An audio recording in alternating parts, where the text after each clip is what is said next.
supaya kami bisa mengerti firman-Mu. Dalam nama Tuhan Yesus kami berdoa, kami bersyukur. Amin. Anak-anak ini di meja putih ini banyak sekali barang-barang untuk membersihkan karena tadi malam bekas makannya masih kotor nih, belum beres-beres Bu Tini ya. Dan kebetulan ibu asisten rumah tangga Bu Tininya nggak masuk anak-anak. Jadi hari ini pasti nanti Ci Cecil, Ko Etse, Bu Tini beres-beres di rumahnya ya. Nah nih Bu Tini punya ini nih anak-anak. Anak-anak pasti tahu ini tuh namanya tisu basah ya. Anak-anak kalau ambil tisunya misalnya kita lengket tangannya, kita lap pakai tisu basah kalau lengket ya. Kalau nggak ada air biasanya dilapnya pakai tisu basah nih. Ada juga tisu yang biasa nih, misalnya anak-anak keringetan atau anak-anak mau ngebersihin dari air. Wah, anak-anak ambilnya tisu yang seperti ini. Nih, tisu seperti ini. Diambil satu. Oh, anak-anak misalnya bersihin mata, bersihin telinga, atau bersihin hidung. Wah, kita punya nih untuk alat-alat untuk membersihkan. Kalau misalnya kita untuk badan kita, kan kalau untuk badan kita ngebersihinnya nggak mungkin ya pakai lapel gitu atau pakai disapu gitu. Nggak mungkin. Tapi Bu Tini ada sesuatu nih yang menarik nih. Nih, Bu Tini punya ini. Nah, anak-anak tahu nggak ini tuh untuk badan kita sama kayak tisu juga sama nih. Tisu kan untuk misalnya kata Bu Tini, tisu kan nggak mungkin buat ngepel kan. Ini untuk badan kita, untuk tangan. Misalnya tangannya basah, pakai tisu gitu ya. Atau tangannya tadi lengket, pakainya tisu basah. Anak-anaknya nih pakai tisu basah. Tapi kalau misalnya mau bersihin lantai yang becek atau lantai yang basah bukan pakai tisu, nggak cukup anak-anak, pasti pakai lapel gitu ya. Nah anak-anak, tapi ada nih sesuatu juga yang ini nih lihat, ini untuk ngebersihin badan kita, bukan untuk ngebersihin lantai atau untuk ngebersihin meja, bukan. Ini untuk apa ya Bu? Nih anak-anak, ini bentuknya gini, dia bisa muter, anak-anak tuh bisa muter. Tuh bisa muter anak-anak. Nih bisa diputer-puter. Untuk apa ini anak-anak? Ada yang tahu nggak anak-anak ini untuk apa? Untuk ngebersihin bagian-bagian yang kita pakai. Tahu nggak ini apa? Pembersih apa nih? Nah, ini memang jarang anak-anak punya di rumah. Mungkin yang punya binatang punya tuh di rumah. But ini kan di dalam rumahnya ada guguk ya. Ada guguk. Nah, kalau But ini guguknya kan kecil-kecil. Kalau But ini kan guguknya kecil, guguk chihuahua ya. Tapi bulunya tuh suka rontok kalau digendong ya, suka nempel-nempel nih di sini di baju. Nah, ini itu ya. Ini alat yang Bu Tini pegang yang bisa muter-muter nih. Ini bisa muter-muter anak-anak. Ini biasanya untuk bersihin bulu-bulu. Nih, makanya di sini banyak bulu-bulu anak-anak. Mana? Nah, misalnya Ibu Tini gendong guguk Ibu Tini, terus ada bulunya di bajunya. Ibu bersihin, diginihin. Muter dia anak-anak, dia bisa muter, nanti bersihin, nanti bulu-bulunya nempel di sini, nanti tinggal dibuang ke tempat sampah. Nah, ini namanya untuk membersihkan bulu-bulu binatang. Atau anak-anak di rumah punya kucing, suka digendong, bulunya nempel. Pakai ngebersihnya ini, kalau digini-gini kan nanti kemana-mana. Kalau pakai ini ya, diginihin, udah nempel di sini.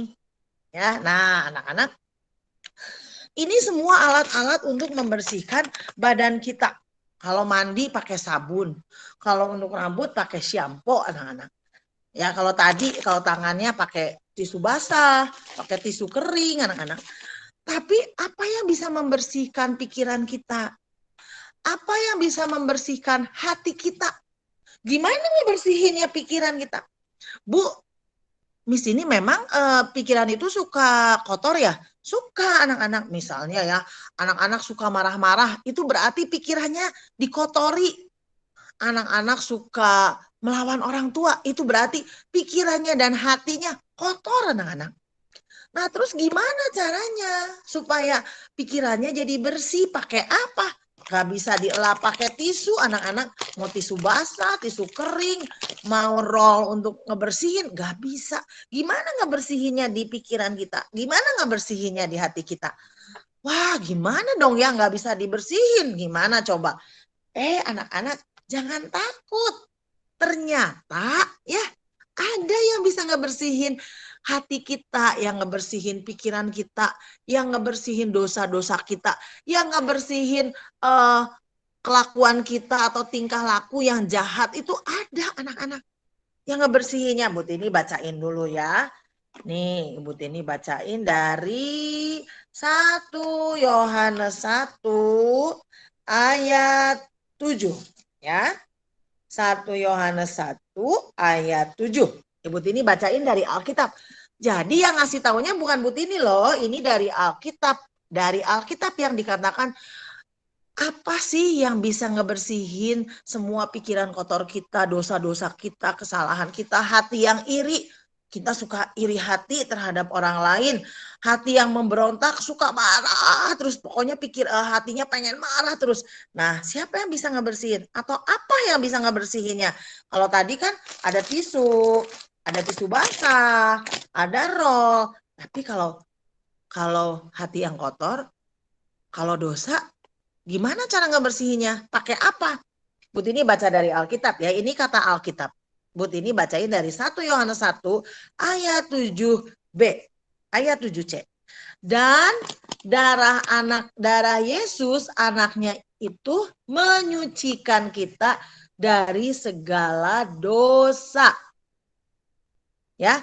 Dan darah Yesus anak Allah itu menyucikan kita dari segala dosa. Bu, apa artinya menyucikan? Menyucikan asal katanya dari apa? Cuci, anak-anak ya. Dari cuci. Jadi darah Yesus itu mencuci pikiran kita, mencuci hati kita yang kotor. Itu dicucinya oleh darah Yesus. Bukan oleh tisu, bukan oleh roll, bukan oleh tisu basah, bukan oleh sabun, bukan. Tapi oleh darah Yesus. Darah Yesus itu menyucikan kita dari segala dosa. Artinya itu darah Tuhan Yesus yang bisa mencuci sampai bersih hidup kita. Hati anak-anak, pikiran Bu Tini, pikiran hati Bu Tini, itu bisa disucikan. Dicuci bersih, artinya kalau disucikan itu. Ya, disucikan itu dicuci sampai bersih sekali. Oleh apa anak-anak? Oleh darah Tuhan Yesus. Makanya Tuhan Yesus mati di atas kayu salib, anak-anak. Untuk apa? Darahnya dicurahkan, dikasih mahkota duri, disiksa, dicambuk, darahnya tercurah, ngucur.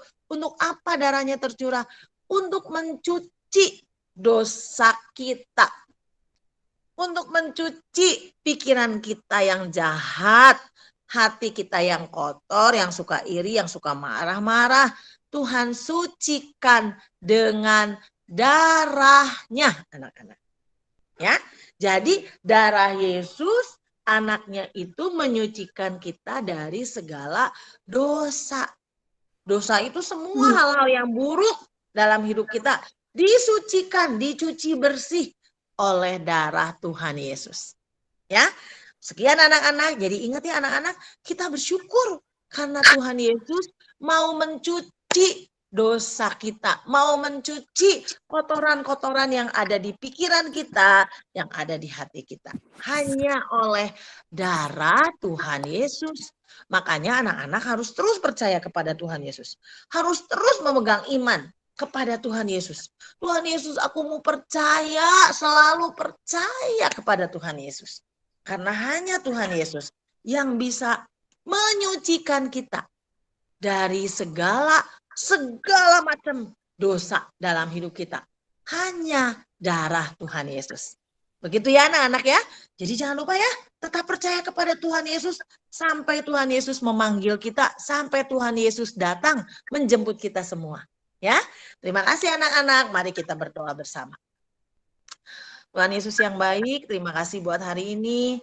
Kami bersyukur karena kami percaya bahwa Tuhan Yesus yang menyucikan hidup kita. Berkati anak-anak yang mau belajar, berkati berikan segala hikmat-Mu, berikan segala kepintaran. Tuhan Yesus yang akan tolong guru-guru yang mengajar juga, Tuhan berikan kebijaksanaan. Berkati semua mama papa yang bekerja, mama papa yang mengurus anak-anak, Tuhan Yesus limpahkan segala berkat-Mu, Tuhan yang akan melimpahkan anugerah-Mu bagi setiap keluarga anak-anak. Terima kasih Bapa yang baik, dalam nama Tuhan Yesus kami berdoa, haleluya, amin. Selamat pagi anak-anak. Dadah semuanya. Oke, Terima kasih, Bu. Masuk ke kelas. Dadah, makasih ya. Makasih juga. Bye-bye. Terima kasih. Dan